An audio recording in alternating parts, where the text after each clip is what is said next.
Hello everyone, कैसे हैं आप सब। Welcome back to career in action, लगन आपकी एडवाइस हमारी। आज के वीडियो में आज जो है स्पेशल क्लास थर्ड है। इस क्लास में हम देखेंगे कि भाई ये जो वीडियो देख रहे हैं आप, इस वीडियो में WCL का मॉडल पेपर है ये, ठीक है। या तो आप ये भी कह सकते हो कि WCL और NCL या जितनी भी सबसे डायरी हैं, ठीक है, CIL की, तो वो सारे में ही GK के क्वेश्चंस जो हैं वो उसका हमने यहाँ पे मॉडल पेपर बनाया है, ठीक है। इस मॉडल पेपर में आप ये देख पाएंगे कि किस तरीके के क्वेश्चंस पूछे जाते हैं, ठीक है। तो चलिए फिर शुरू करते हैं वीडियो को। This is Shilpa Saroj and आज का वीडियो हम शुरू करेंगे।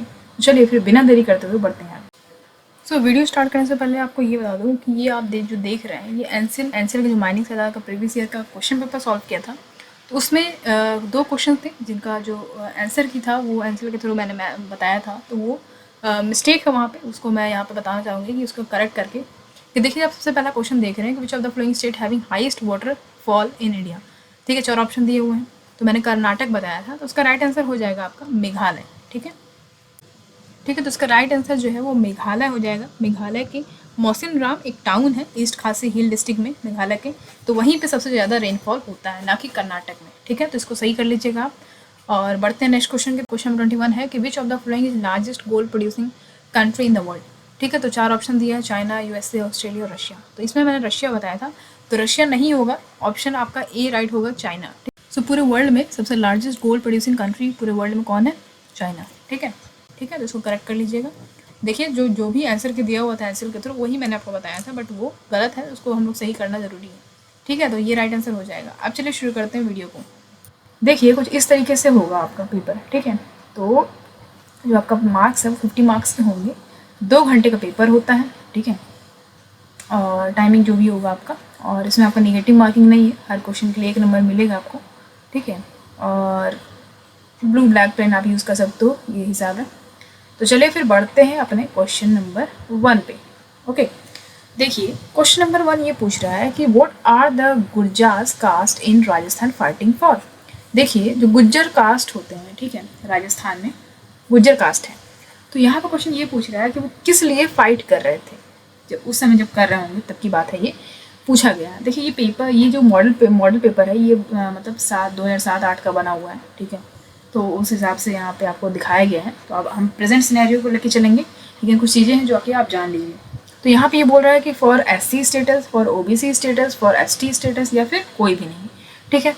तो यहाँ पे देखिए जो गुज्जर कास्ट है राजस्थान की, तो वो किस लिए लड़ रहे थे, कि किस स्टेटस को पाने के लिए वो लड़ रहे थे। तो यहाँ पे दिया हुआ SC, OBC या फिर ST स्टेटस के लिए। तो यहाँ पे हम आपको बता दें कि भाई अगर हम बात करते हैं गुज्जर की, ठीक है, गुज्जर्स, ठीक है, तो ये राजस्थान में पाए जाते हैं। अच्छा, ये मतलब एक ट्राइबल हैं जो कि राजस्थान में रहते हैं और इंडिया के अदर पार्ट्स में भी इनको पाया जाता है, ठीक है। तो ये चाहते हैं कि भाई इनका जो ट्राइब है उसको SC कास्ट में इंक्लूड कर दिया जाए, यानी SC कैटेगरी में इनका इंक्लूजन कर दिया जाए। क्यों चाहते हैं ये ऐसा? देखिए गुज्जर जो राजस्थान में रहते हैं उनको ऑलरेडी ही रिकॉग्नाइज कर दिया गया, मतलब पहले से उनको रिकॉग्नाइज किया गया कि भाई ये अदर बैकवर्ड क्लासेस हैं, लेकिन इसके बावजूद भी उनको कोई भी रिजर्वेशन या कोई भी एडवांटेजेस कंसेशन नहीं मिल रहा है स्टेट गवर्नमेंट या फिर सेंट्रल गवर्नमेंट से। तो वो चाहते हैं कि उनको SC कैटेगरी में शामिल कर दिया जाए और उस हिसाब से फिर उनको एडवांटेज और रिजर्वेशन दी जाए। तो इसलिए जो है ये चाहते हैं कि भाई इनका जो कंक्लूजन है वो शेड्यूल कास्ट में कर दिया जाए, ठीक है। तो इसका राइट आंसर क्या हो जाएगा? For schedule caste status. Okay, चलिए बढ़ते हैं नेक्स्ट क्वेश्चन की तरफ। क्वेश्चन नंबर 2 ये कह रहा है कि यहाँ पर क्वेश्चन कह रहा है कि if you wish to increase the amount of current in a resistor from 120 milli ampere to 160 milli ampere by changing the 24 volt source, what should be the new voltage setting be. देखिए यहाँ पे कह रहा है कि अगर मान लीजिए कोई करंट है, कुछ अमाउंट करंट है, उसको आप बढ़ाकर, ठीक है, एक रेसिस्टर में 120 मिली एम्पियर से 160 मिली एम्पियर कर देते हैं।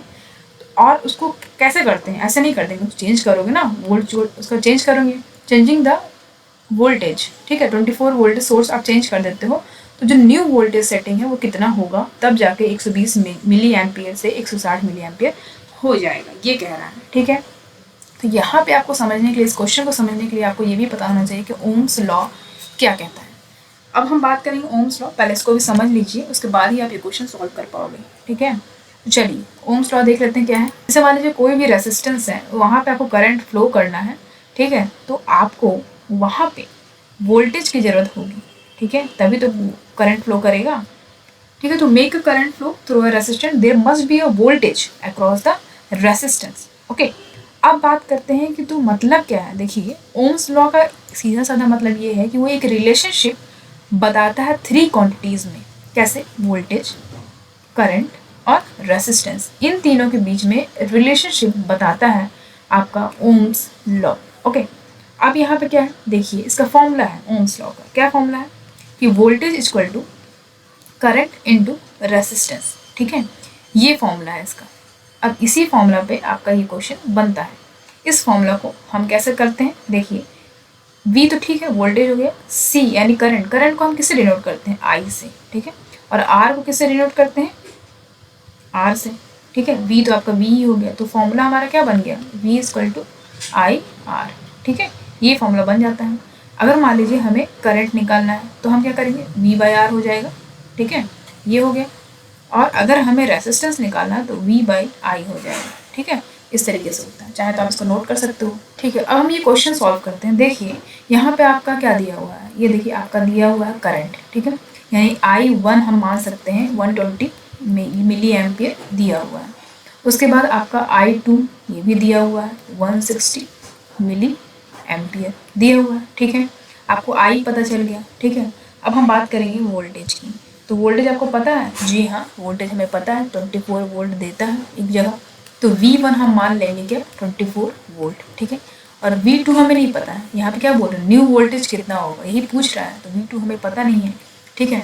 तो हम कैसे फॉर्मूला पे बैठाएंगे, देखिए यही फॉर्मूला इस पर बैठ जाएगा ठीक तरीके से, है ना। तो जैसे हमें पता है फॉर्मूला के अकॉर्डिंग हम चलते हैं। V1 हमें पता है, V2 नहीं पता, I1 पता है हमें, I2 पता है, ठीक है। तो चलिए फॉर्मूला पे बैठाते हैं। देखिए V1, ठीक है, V1 by I1 equal to V2 equal to I2, ठीक है। देखिए यहाँ पे हम लिखते हैं, इसी फॉर्मूला पे बैठाएंगे। तो V1 हमें पता है क्या है, 24, ठीक है। उसके बाद I1 क्या है हमारा 120, ठीक है।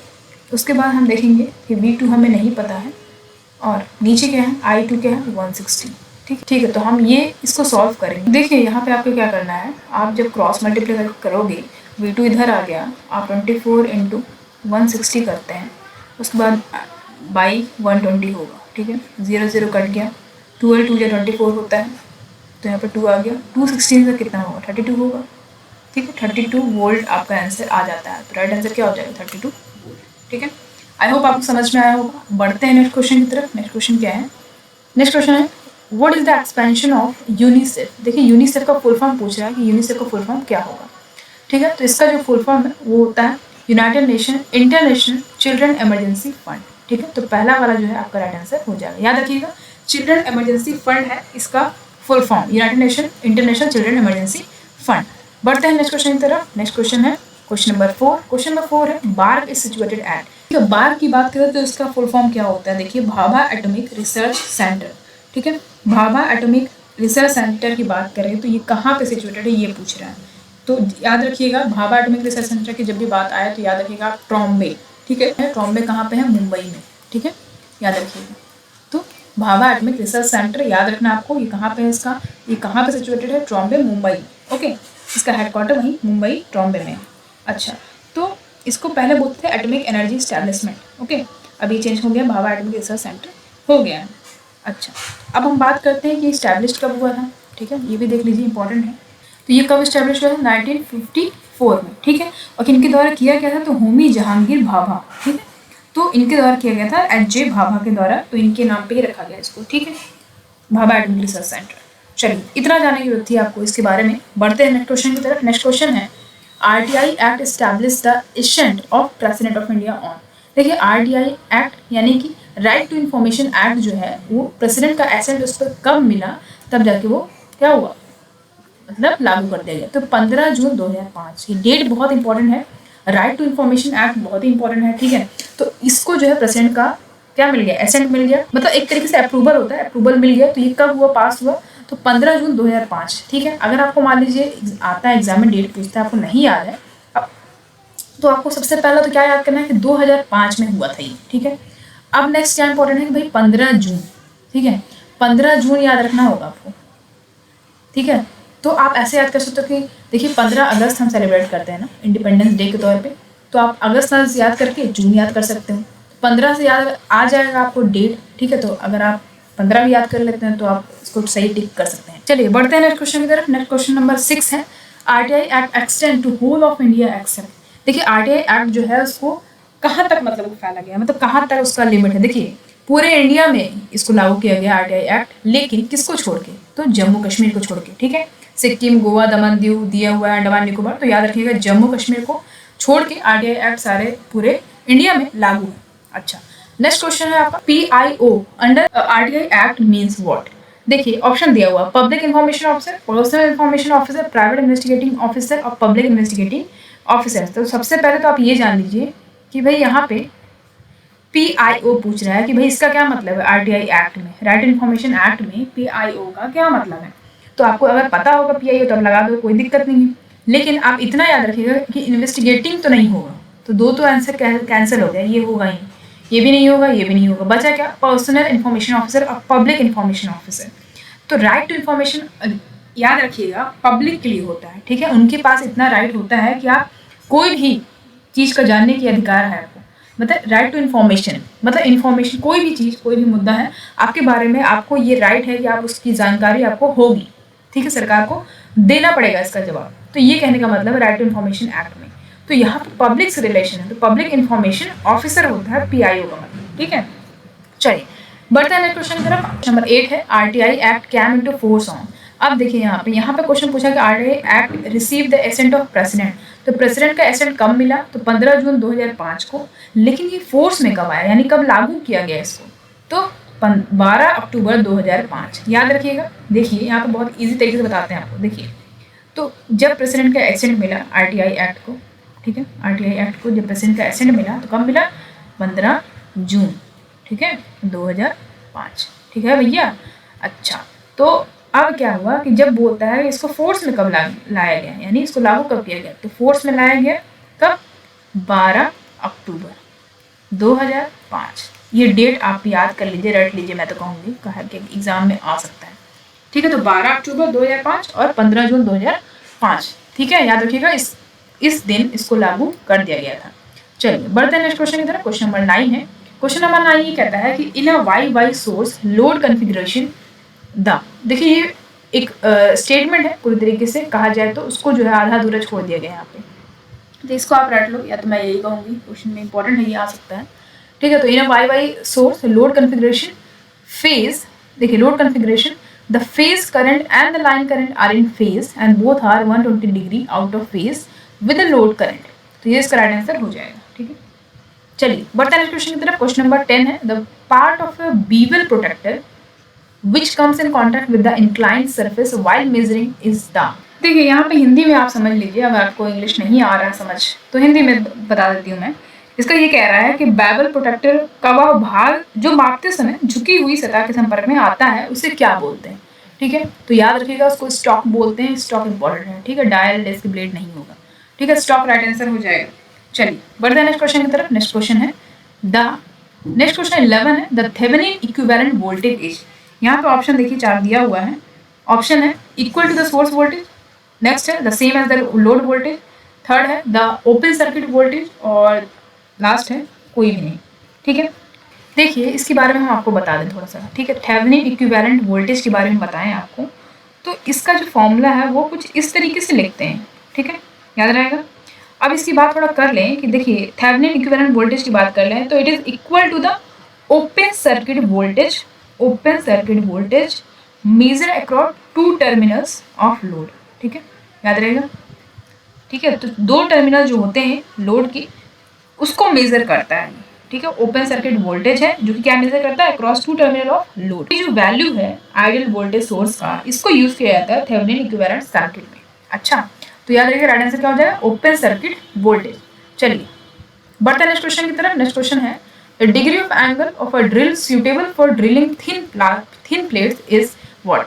देखिए कह रहा है कि the point angle of a drill suitable for drilling the thin plate. देखिए थिन प्लेट को ड्रिल करने के लिए कौन सा एंगल सुटेबल होगा एक ड्रिल के लिए, ठीक है। तो याद रखिएगा 120 डिग्री, ठीक है। 120 डिग्री जो है सुटेबल होता है कि ड्रिल करने के लिए एक थिन प्लेट को। बढ़ते हैं नेक्स्ट क्वेश्चन की तरफ। Who was the first president of India? ठीक है, देखिए यहाँ पे अब आपसे ये कहूँगे कि जैसे आप इंस्टाग्राम पे आप हमें फॉलो कर सकते हैं, वहाँ पे आपको करेंट एक्शन सर्च करके उससे फॉलो कर सकते हैं। वहाँ पे आपको लेटेस्ट और करंट अफेयर्स और जो डेली जीके अपडेट्स है वो आपको मिलते रहेगा। क्या करना है भाई, एक बार देख लो, बस एक इमेज एक बार स्वाइप करते जाओ, नेक्स्ट नेक्स्ट नेक्स्ट, हो गया, आपकी तैयारी भी हो गई और आपका एंटरटेनमेंट भी हो गया। तो ये चीज़ है, इस तरीके से पढ़ाई का एंजॉय किया जाता है। ये नहीं कि बस खाली रूम में बंद करके बस पढ़ रहे हैं, तो कोई वैसा नहीं है। पढ़ाई को एंजॉय करना चाहिए और उसको एक अलग तरीके से पढ़ना चाहिए। ये नहीं कि जिस लाइन में जा रहा है बस उसी लाइन में लेके चले जा रहे हैं, तो ये थोड़ी लाइफ में बोरिंग हो जाता है और इंटरेस्ट नहीं रहता है, तो आप बोर हो जाओगे पढ़ाई से भी। तो थोड़ा इंटरेस्ट लेके करना चाहिए, ठीक है। तो इंस्टाग्राम बहुत ही अच्छा सोशल प्लेटफॉर्म है, मुझे ऐसा लगता है कि काफ़ी अच्छा, उस पर नॉलेजेबल काफ़ी चीज़ें मिल जाती हैं आपको, ठीक है। तो ये हो गया, याद रखिएगा फर्स्ट प्रेसिडेंट आपसे पूछा जाए तो आप लगाओगे डॉक्टर राजेंद्र प्रसाद, ठीक है। ऑप्शन दिया सर्वपल्ली राधाकृष्णन, फखरुद्दीन अली अहमद एंड संजीव रेड्डी, ठीक है। तो ये सब नहीं होंगे, ये सब भी प्रेसिडेंट रहे हैं, लेकिन डॉक्टर राजेंद्र प्रसाद पहले थे, ठीक है। और याद रखिएगा इनसे भी पहले, ठीक है, इनसे भी पहले डॉक्टर सच्चिदानंद सिन्हा को सबसे पहला, सच्चिदानंद सिन्हा को, ठीक है, एक तरीके से कहा जाए तो टेम्परेरी प्रेसिडेंट बनाए गए थे इनको, ठीक है, डॉक्टर सच्चिदानंद सिन्हा। तो आपसे ये पूछ सकता है क्या जो फर्स्ट टेम्परेरी प्रेसिडेंट बनाया गया था इंडिया का, तो वो कौन थे? तो आप लगाओगे डॉक्टर सच्चिदानंद सिन्हा।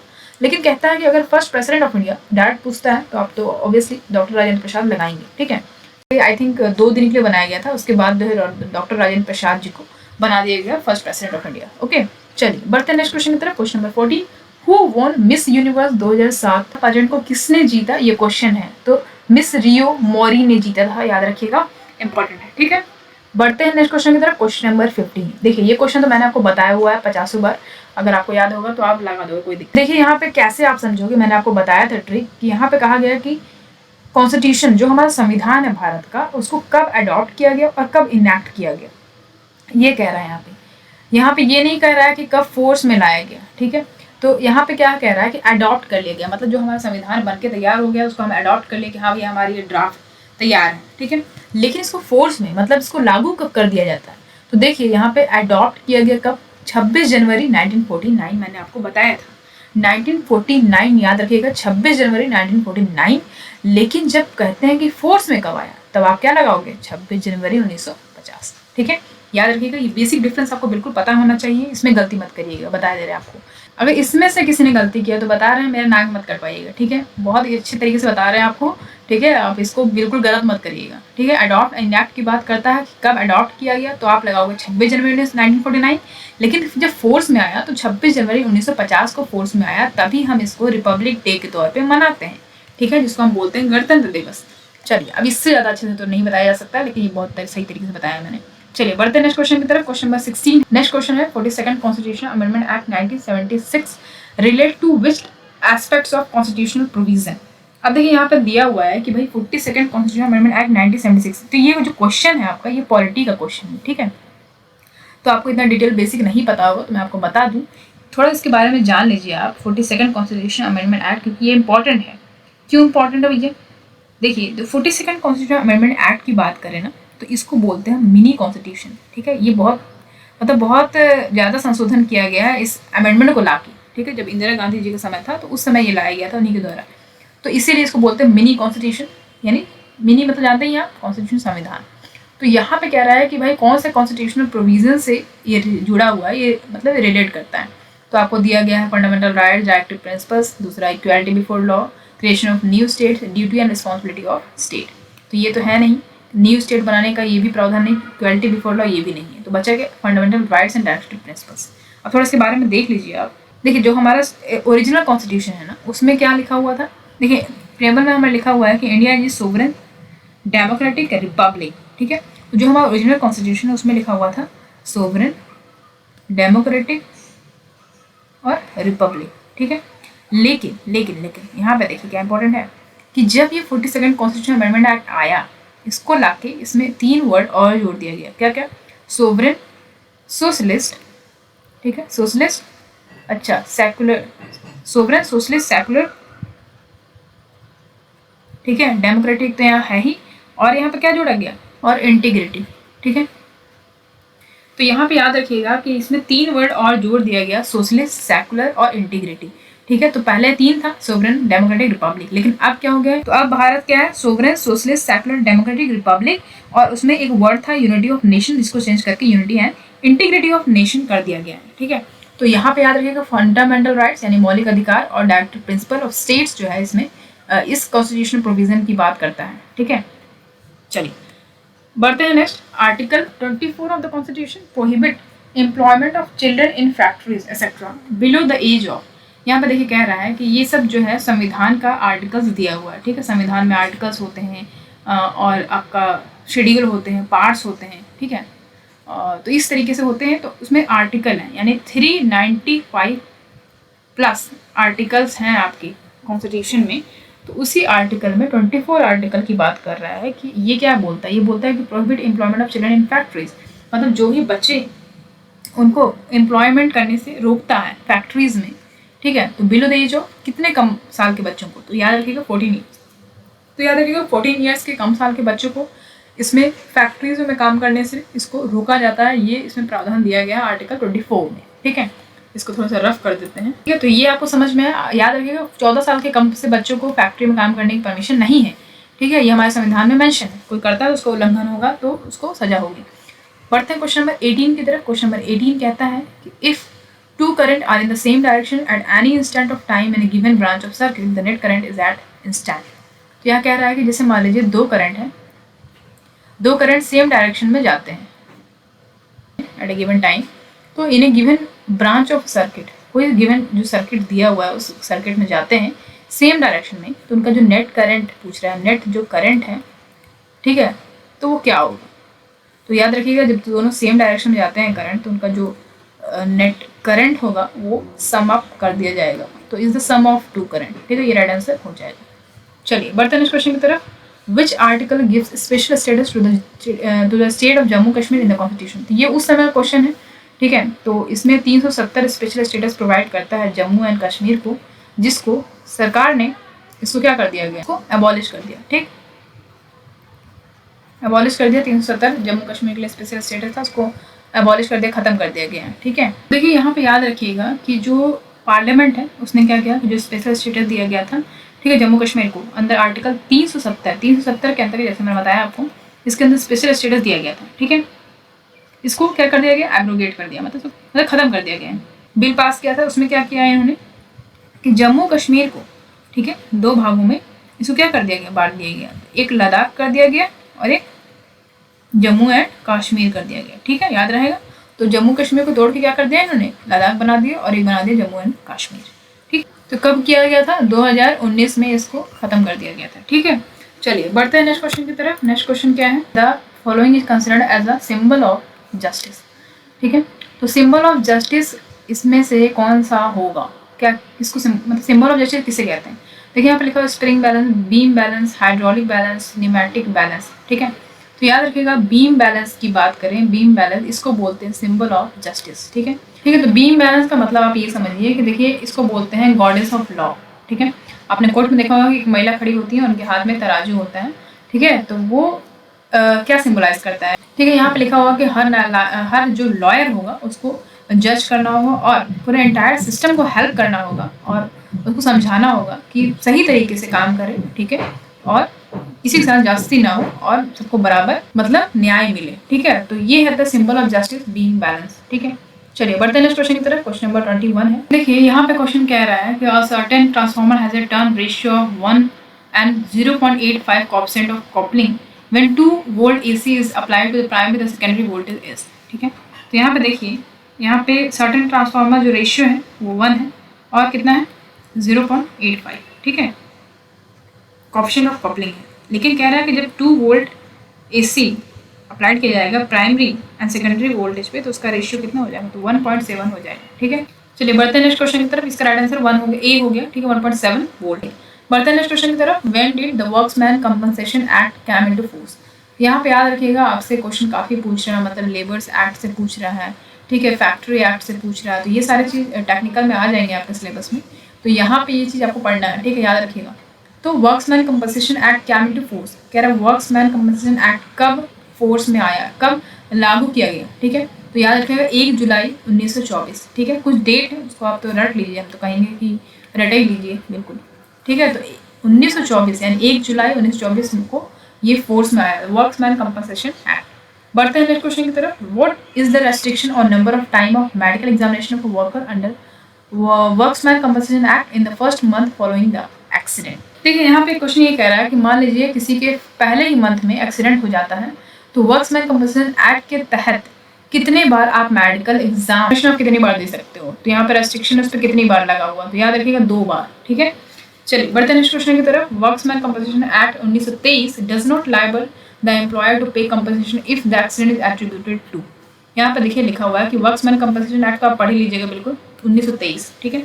आपसे ये भी पूछ सकता है कि भाई कब ये वर्क्समैन कंपनसेशन एक्ट कब लागू किया गया, तो 1923 याद रखिएगा आप।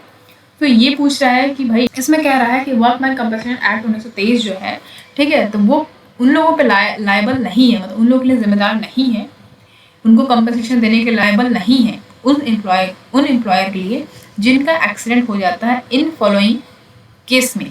जैसे मान लीजिए पहला जैसे लिखा हुआ workman under influence of drugs और ड्रिंक्स लेता है, इसकी वजह से उसका एक्सीडेंट हो गया। तो इस केस में क्या होगा कि जो कंपनी है वो आपको कंपनसेशन देगी कि नहीं देगी। तो यहाँ ऊपर लिखा हुआ कि नहीं देगी, किस केस में, तो यहाँ पे देखिए यहाँ पे लिखा हुआ चीज़ों लिखा हुआ कि इस केस में नहीं देगी। अगर एक्सीडेंट इस केस में होता है, इससे रिलेटेड कोई केस से अगर एक्सीडेंट हो जाता है तो कंपनी जो है वो आपको लायबल नहीं होगी कोई चीज़ कंपनसेशन देने के लिए। तो बाकी सब केस में देगी, लेकिन कोई एक इसमें से ऐसा है जिसके केस में नहीं देगी। तो देखिए यहाँ पे मैंने वर्कमैन हैज़ मेंटल वरी लगाया है, बट मुझे इस क्वेश्चन में थोड़ा सा डाउट है, आप लोग कमेंट करके बताइए इसका राइट आंसर क्या होगा। चलिए बढ़ते हैं नेक्स्ट क्वेश्चन की तरफ। The workman compensation is admissible. देखिए यहाँ पे कह रहा है कि वर्क कंपनसेशन एक्ट कब इसको एडमिट किया जाता है कि हाँ भाई ये वर्क कंपनसेशन एक्ट इसमें लागू किया जाएगा। तो लिखा हुआ है कि accident occurs during working hour में एक्सीडेंट अगर हो जाता है, या फिर जब आप कोई काम करो उस बीच हो जाता है, या तो केयरफुल ना होने की वजह से हुआ हो। यहाँ पे लिखा हुआ है कि वेदर और नॉट नेग्लिजेंस इज इन्वॉल्व, आपका केयरलेसनेस इन्वॉल्व हो तो इस केस में आपका एडमिसिबल है कि नहीं वर्क कंपनसेशन एक्ट। तो किस केस में है, जब एक्सीडेंट हो जाए, जब आप वर्क कर रहे हो, ठीक है, उस बीच आपका हो जाए, तब आपको एडमिसिबल है वर्क कंपनसेशन एक्ट। नेक्स्ट है वोल्टेज मेजर्ड इन। देखिए वोल्टेज किस में मेजर किया जाता है, बहुत ही ईजी क्वेश्चन है। वोल्ट में ऑलरेडी कोई भी वोल्टेज दिया हुआ कि 240 वोल्ट, तो वोल्ट ही लिखा रहता है ना, ठीक है। तो चलिए बढ़ते हैं नेक्स्ट क्वेश्चन है 810 coulomb passes a point in 4 seconds, the current is ampere in।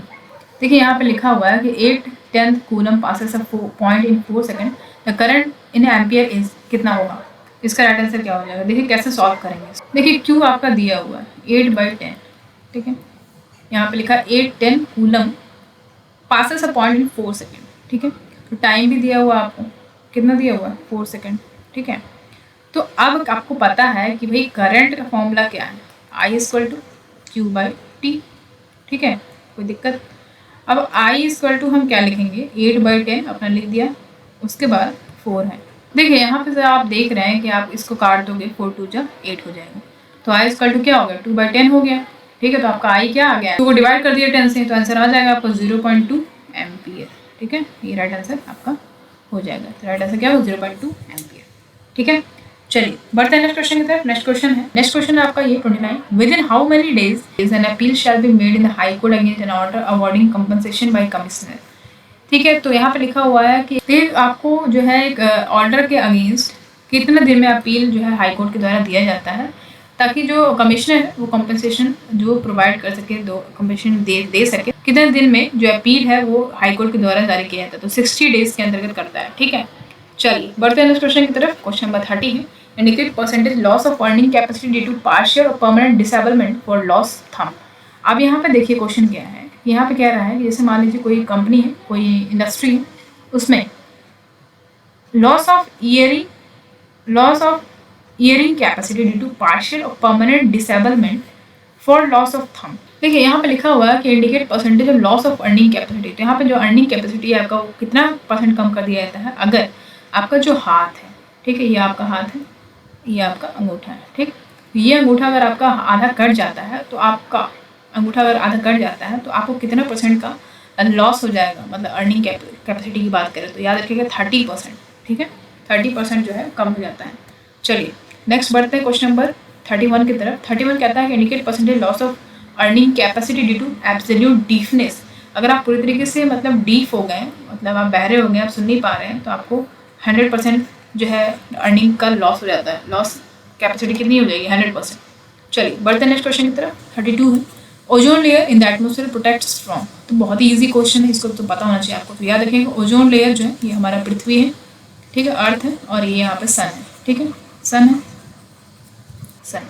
तो सन से क्या आता है? अल्ट्रावायलेट रेज, सन रेज आता है जिसमें अल्ट्रावायलेट रेज होता है, और ये हमारा अर्थ है, ठीक, अर्थ है। तो अर्थ के परत पे ओजोन लेयर बिछा हुआ है, ठीक है। वो ओजोन लेयर क्या करता है? ये अल्ट्रावायलेट को रिफ्लेक्ट कर देता है, तो ये वापस कहाँ चली जाती है? अंतरिक्ष में, ठीक है। तो याद रखिएगा अल्ट्रावायलेट रेज आती हैं सन से, जिससे ओजोन लेयर हमें बचाता है, ठीक है। तो याद रखिएगा। तो यहाँ पे कहते हैं कि बचाते बचाते ओजोन होल में छेद हो रहा है, बहुत ज़्यादा ग्लोबल वार्मिंग बढ़ रहा है, परत गर्म हो रही है धरती की, तो ये जो है ओजोन होल यहाँ पे बन रहा है, ऐसे ऐसे ऐसे कह रहे हैं ओजोन होल बन रहा है। तो ये ग्लोबल वार्मिंग की वजह से हो रहा है, तो हमें रोकना होगा ग्लोबल वार्मिंग। नेक्स्ट क्वेश्चन पर बढ़ते हैं। देखिए क्वेश्चन नंबर 33 है, the formation of work committee is the provision under the flowing act. देखिए फॉर्मेशन ऑफ वर्क कमेटी का फॉर्मेशन हुआ, गठन हुआ, तो किस प्रोविजन के अंतर्गत हुआ, किस एक्ट के अंतर्गत हुआ, ये कह रहा है। तो याद रखिएगा इंडस्ट्रियल डिस्प्यूट एक्ट 1947 के अंतर्गत ये हुआ है, ठीक है। कोई कंफ्यूजन है यहाँ पे? चलिए कोई कंफ्यूजन हो तो कमेंट बॉक्स में कमेंट कर सकते हैं आप।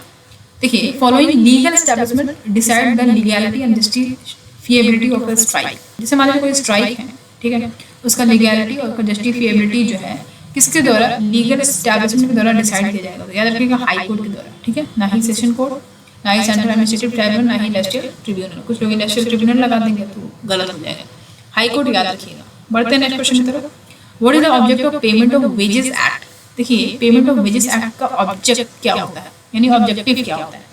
तो याद रखिएगा to review the wages of workman time to time and ensure payment without faulty deduction. ये मेन पर्पस होता है, मेन जो ऑब्जेक्ट है वेजेस एक्ट का ये होता है, ठीक है, कि क्या होता है? To review the wages of workman time to time. जो वर्कमैन है उनका जो वेज है यानी उनका जो पेमेंट है उसको टाइम टू टाइम जो है उसको रिव्यू करते रहें, और उनका पेमेंट को इंश्योर करें कि भाई कोई फॉल्टी डिडक्शन तो नहीं हो, कटौती तो नहीं हो गया उसमें गलत तरीके से, ये देखना है। चलिए बढ़ते हैं नेक्स्ट क्वेश्चन की तरफ। Under the provision of the payment of wages act 1936 an employer has to be paid wages for period not longer than. यहाँ पे देखिए लिखा हुआ है कि पेमेंट ऑफ वेजेस एक्ट 1936 के अंतर्गत एक एम्प्लॉयर को 7 दिन के अंदर ही उसका पेमेंट जो है उसको देना होगा, ठीक है। तो यही लिखा हुआ है कि कितने जो उसको वेजेस दिया जाएगा वो कितने ज़्यादा टाइम लंबा नहीं होना चाहिए, यानी 7 दिन से ज़्यादा नहीं होना चाहिए, उसके पहले उसको पेमेंट मिल जाना चाहिए, ठीक है। चलिए बढ़ते हैं next question. Who is the chairman of planning commission. तो प्लानिंग कमीशन का चेयरमैन कौन होता है? तो देखिए हमारा जो प्राइम मिनिस्टर है वो होता है प्लानिंग कमीशन का चेयरमैन, ठीक है। नरेंद्र मोदी जो है प्लानिंग कमीशन के चेयरमैन है, ठीक है। चलिए अब याद रखिए यहाँ पे एक चीज़ और बताएंगे आपको। प्लानिंग कमीशन का नाम जो है उसको चेंज करके क्या कर दिया गया? नीति आयोग, ठीक है, नीति आयोग कर दिया गया, ये याद रखिएगा। चलिए बढ़ते हैं नेक्स्ट क्वेश्चन की तरफ। नेक्स्ट क्वेश्चन है question number 38, which of the following is not a renewable energy. देखिए यहाँ पे रिन्यूएबल एनर्जी मैंने आपको बहुत अच्छे तरीके से बताया है क्या होता है। सोर्सेस ऑफ एनर्जी करके एक चैप्टर होगा क्लास 8 का, आप उसको देख सकते हो, ठीक है। साइंस के लिए आपको बहुत ईजी पड़ेगा वो, तो साइंस में बहुत इंपॉर्टेंट वहाँ क्वेश्चन मिल जाएंगे आपको, वो आप देख सकते हो। तो रिन्यूएबल एनर्जी मतलब क्या होता है, ठीक है, रिन्यूएबल और नॉन रिन्यूएबल। रिन्यूएबल मतलब होता है जिसको आप रिन्यू कर सकें, ठीक है, रिन्यू कर सकें मतलब जिसको फिर से जनरेट कर सकें, उसका यूज कर सकें। लेकिन नॉन रिन्यूएबल मतलब होता है जिसको आप फिर से रिन्यू ना कर सकें, इसको आप फिर से जनरेट ना कर सकें, ठीक है। तो रिन्यूएबल मतलब कौन सा सोर्स हो जाएंगे आपके? तो सन हो गया, ठीक है, विंड हो गया, विंड एनर्जी, ठीक है। तो यहाँ पे sun energy, wind energy, thermal energy, तो ये सारे चीज आपके रिन्यूएबल एनर्जी में आ जाएंगे। नॉन रिन्यूएबल में आपका आ जाएगा कोल, पेट्रोलियम, ठीक है, कोल, पेट्रोलियम, जो चीज मतलब एक समय पे लिमिटेड हो, मतलब वो खत्म होने के चांसेस ज्यादा हो, तो वो सारे नॉन रिन्यूएबल में आ जाएंगे। तो यहाँ पे पूछ रहा है कौन सा रिन्यूएबल नहीं है यहाँ पे, यानी कि नॉन रिन्यूएबल पूछ रहा है, ठीक है। तो यहाँ पे क्या हो जाएगा? पेट्रोलियम, ठीक है, फ्यूल सेल्स लिखा, विंड एनर्जी, ओशन एनर्जी, ये सब रिन्यूएबल एनर्जी हो गया, ठीक है। चलिए बढ़ते हैं नेक्स्ट क्वेश्चन की तरफ। Current 5-year plan period is which plan. देखिए यहाँ पे प्लान ईयर पूछ रहा है, ठीक है। तो आप एक चीज याद रखिए, यहाँ पे जो बोल रहा है कि कौन सा प्लान है ये, मतलब करंट जो 5 ईयर प्लान चल रहा है वो कौन सा प्लान है। तो आप यहाँ पे याद रखिएगा कि 12th प्लान चल रहा है, ठीक है, 12th 5 ईयर प्लान चल रहा है। अब 5 ईयर प्लान की बात करें तो ये क्या भैया, देखिए देखिए ये जो प्लान है ना, इंडिया की बात करें तो इंडिया में टोटल 12 5 ईयर प्लान है, ठीक है, 5 ईयर प्लान 12 है। और लास्ट जो आपका जो 5 ईयर प्लान यानी जो लास्ट हमारा था वो क्या था, 2012 से 2017, ठीक है, 2012 से 2017 तक, वही 17 तक जो कि 12 5 ईयर प्लान चल रहा है। तो प्राइम मिनिस्टर नरेंद्र मोदी ने क्या किया 2015 में, इन्होंने क्या किया कि जो हमारा प्लानिंग कमीशन था उसको डिसॉल्व कर दिया गया, ठीक है, उसको डिसॉल्व करके क्या कर दिया, नीति आयोग बना दिया, ठीक है, नीति आयोग बना दिया गया। तो यानी 5 ईयर प्लान को खत्म कर देंगे, अब ये हो गया नीति आयोग, ठीक है, एडवाइजरी बॉडी है ये। और जो 5 ईयर प्लान था उसको डिसकंटिन्यू कर दिया गया, डिसकंटिन्यू कर दिया गया। और उसके बाद जो है 2017 के बाद से क्या कर दिया गया, ठीक है, 3rd ईयर एक्शन प्लान ले आया गया, ठीक है, 2020 तक चलेगा। तो इस हिसाब से ये किया गया है, ठीक है। तो याद रखिएगा कौन सा प्लान है ये, 12th 5 ईयर प्लान है, ठीक है। चलिए बढ़ते हैं नेक्स्ट क्वेश्चन की तरफ। What KVA rating is required for transformer and must handle a maximum load of 8A with a secondary voltage of 2 kV, 8 ampere with a secondary voltage of 2 kV। तो यहाँ पे देखिए करंट दिया हुआ आपको, ठीक है, क्या दिया हुआ, 8 एम्पीयर दिया है और क्या दिया है, with secondary voltage of 2 kV। 2 kV कर देंगे तो मिल जाएगा क्या, 2 4 जगह होता है तो 4 kVA मिल गया हमें। तो राइट आंसर क्या हो जाएगा, 4 kVA, ठीक है। चलिए बढ़ते हैं नेक्स्ट क्वेश्चन की तरफ। नेक्स्ट क्वेश्चन है question number 41, 36 amendment act associate Sikkim in the Union of India in the year।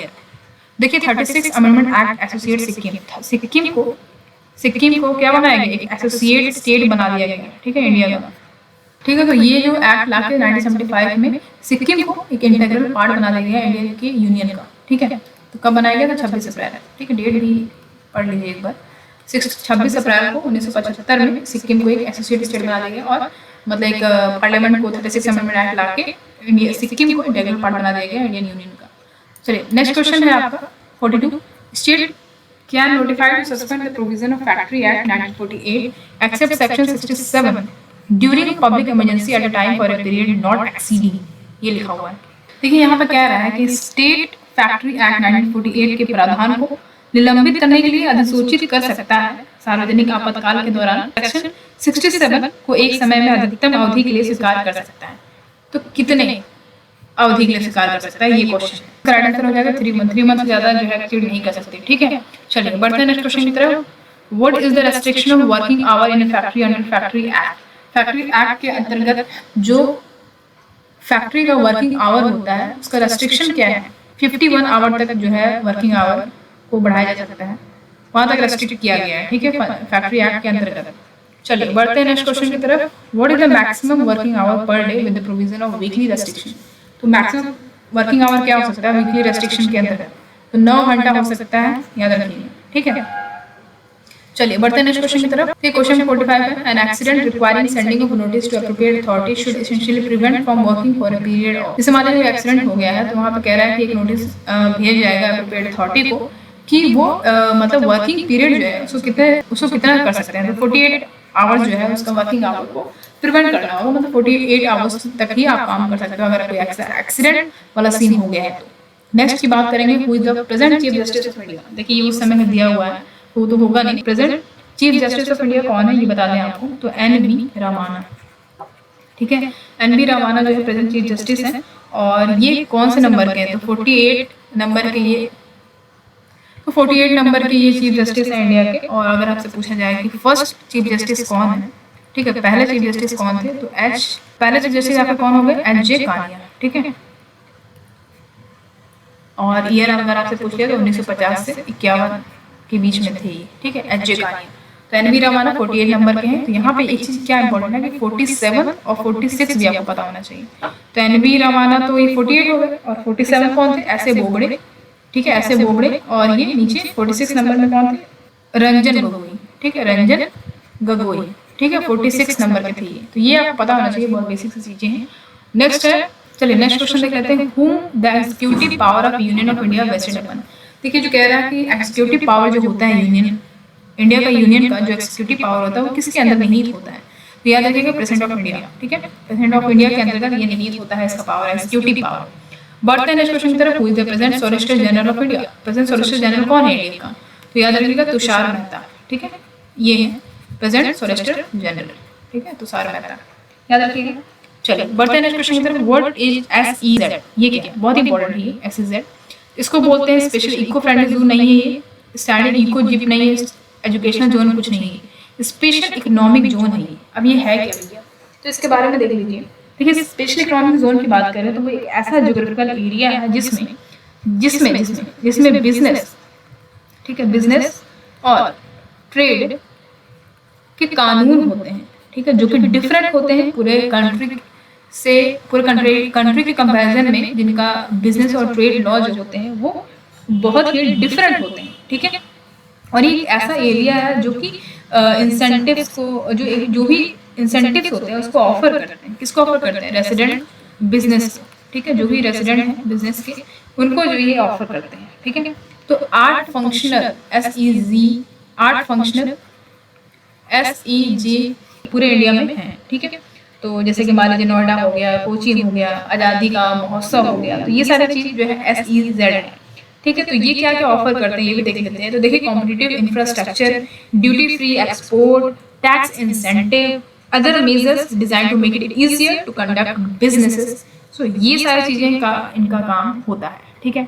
चलिए बढ़ते हैं नेक्स्ट क्वेश्चन की तरफ। नेक्स्ट क्वेश्चन है the provision for non discrimination in matter of public employment is based on.